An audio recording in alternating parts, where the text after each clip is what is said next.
Assalamualaikum warahmatullahi wabarakatuh. Saudaraku yang dirahmati Allah Subhanahu wa Ta'ala. Cerita Islami berikut merupakan kisah tentang seorang pemuda yang buta sejak lahir, dan pernah suatu hari diantar oleh iblis pergi ke masjid. Pemuda yang dimaksud bernama Abdullah bin Umar bin Syuraih. Dia buta sejak lahir dan orang-orang memanggilnya Abdullah bin Umi Maktum. Abdullah bin Umi Maktum adalah seorang laki-laki tunanetra sahabat Nabi Muhammad Shallallahu Alaihi Wasallam. Meski namanya begitu asing, beliau diketahui pernah membuat Nabi Muhammad Shallallahu Alaihi Wasallam mendapatkan teguran dari Allah Subhanahu wa Ta'ala karena telah bermuka masam dengan sesama Muslim. Maka dari itu, diturunkanlah Qs.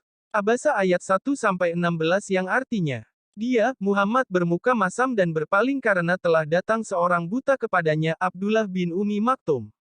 Tahukah kamu, barangkali ia ingin membersihkan dirinya dari dosa, atau dia ingin mendapatkan pengajaran, lalu pengajaran itu memberi manfaat kepadanya. Adapun orang yang merasa dirinya serba cukup, maka kamu melayaninya.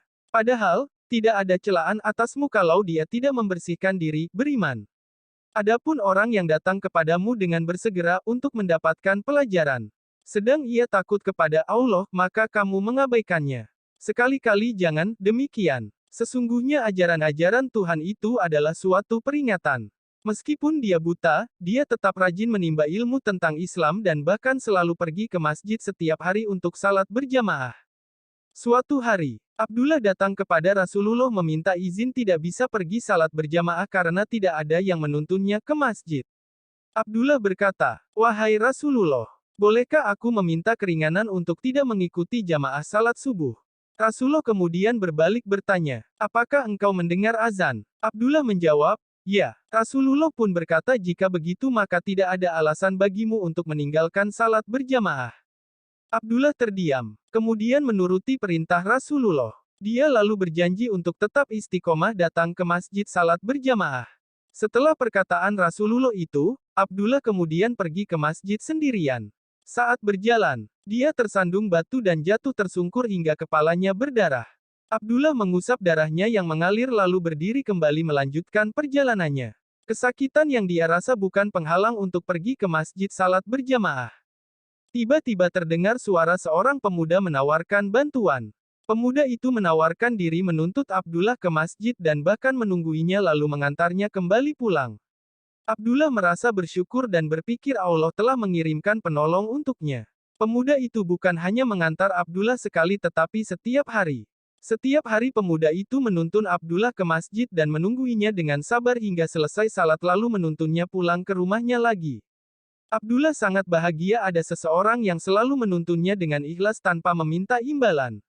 Anehnya, sosok pemuda itu tidak pernah memberitahu namanya. Abdullah selalu menanyainya tetapi pemuda itu selalu mengelaknya. Hingga suatu hari, Abdullah bersikeras ingin mengetahui nama si pemuda itu. Dia mengatakan tidak ingin dituntun lagi jika tidak diberitahu namanya. Karena sosok pemuda itu masih ingin menuntun Abdullah. Maka dia pun memberitahu identitasnya. "Baiklah, aku katakan siapa aku. Sebenarnya aku adalah iblis," sahut sosok pemuda. Abdullah heran dan mengapa iblis menolongnya. Dia berkata bukankah pekerjaan iblis adalah menghalangi kebaikan. Tetapi iblis ini malah menuntunnya setiap hari ke masjid salat berjamaah. Iblis itu pun berkata, "Masih ingatkah engkau saat pergi ke masjid lalu engkau tersandung batu dan berdarah? Aku mendengar malaikat mengatakan bahwa separuh dosamu telah diampuni karena hal itu. Aku tidak mau engkau terjatuh lagi hingga habislah dosamu diampuni semuanya."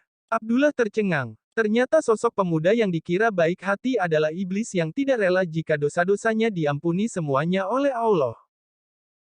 Terima kasih telah menonton. Semoga videonya bermanfaat dan menambah keimanan kita. Jangan lupa subscribe dan tekan loncengnya, supaya dapat notifikasi video menarik selanjutnya. Wassalamualaikum warahmatullahi wabarakatuh.